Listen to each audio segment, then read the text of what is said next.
Okej.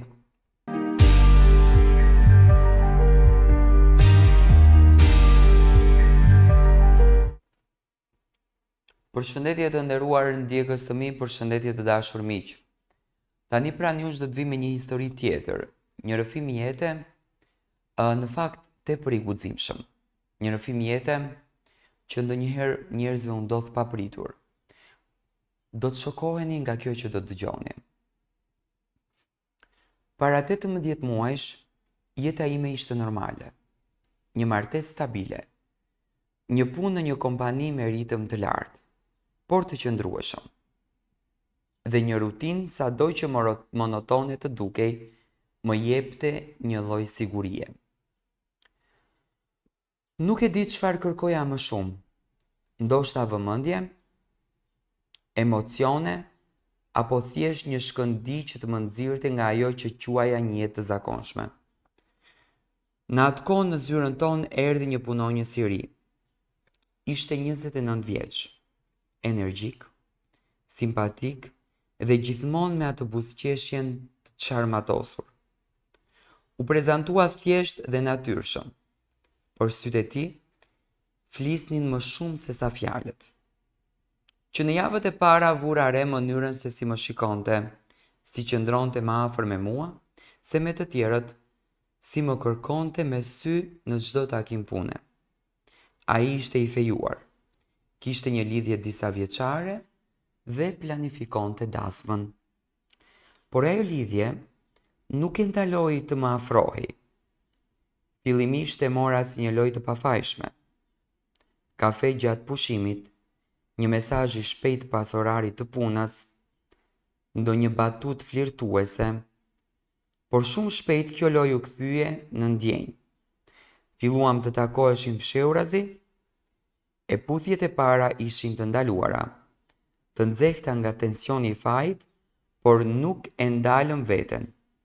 E dinim që nuk duhej, por ndjenjat nuk pyesnin për moralin.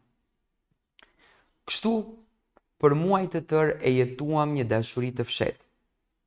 Puthjet në makinë, mesazhet e koduara, takimet e shkurtëra në ditët kur kishim justifikime për të munguar nga puna. Ishim si dy adoleshentë që e dinin që po bënin një marrëzi, por nuk mund ta ndalonin. Ai më thoshte shpesh se isha e vetmja që e kuptonte, e vetmja që jepte ndjesi të vërteta, derisa në jetën tonë intime ishte pasionante, ndryshe nga gjithçka që kishim përjetuar më parë. Por thellë e dija që kjo nuk mund të zgjaste. Ai do të martohej, ndërsa unë isha akoma e martuar.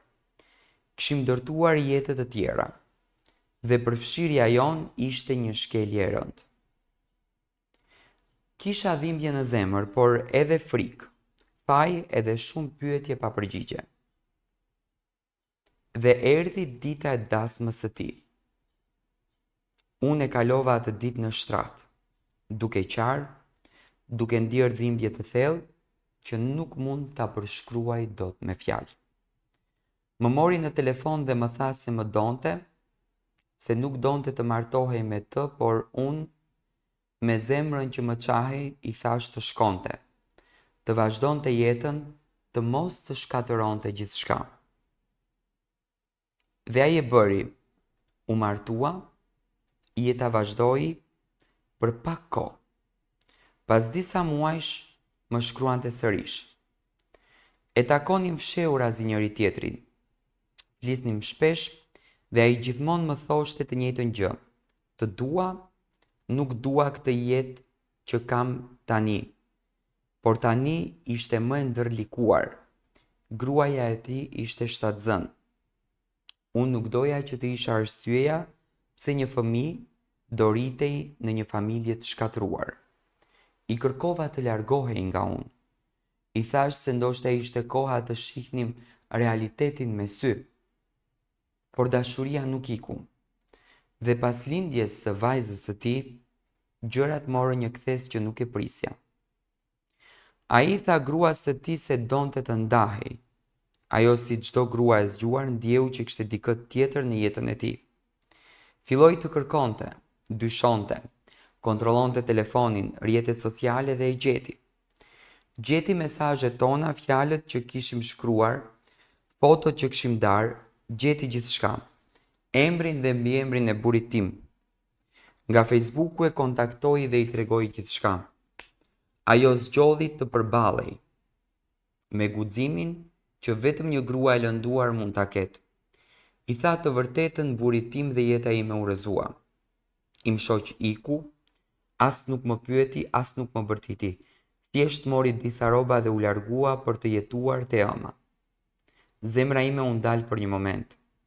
Shtëpia u kthye në një boshllëk të ftohtë.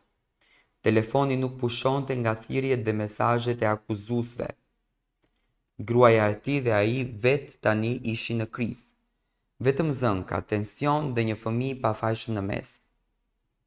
Unë, e shkatruar, e vetmuar dhe mbi të gjitha e mbërthyer nga ndjenja e fajit.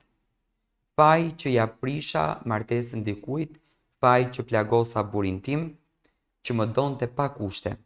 Faj që u bëra pjesë e një historie që nuk duhej të kishte nisur kurrë. Sot nuk e di ku të shkoj. Ai më thot se më do. Por si mund të vazhdojmë kur pas nesh kemi lënë vetëm shkatrim? Im shoq nuk ka shanca më të kthehet. Nuk kam kuraj ta shoh më në sy. Gruaja e tij nuk e lë të qetë. Ajo e do, por është e thyer.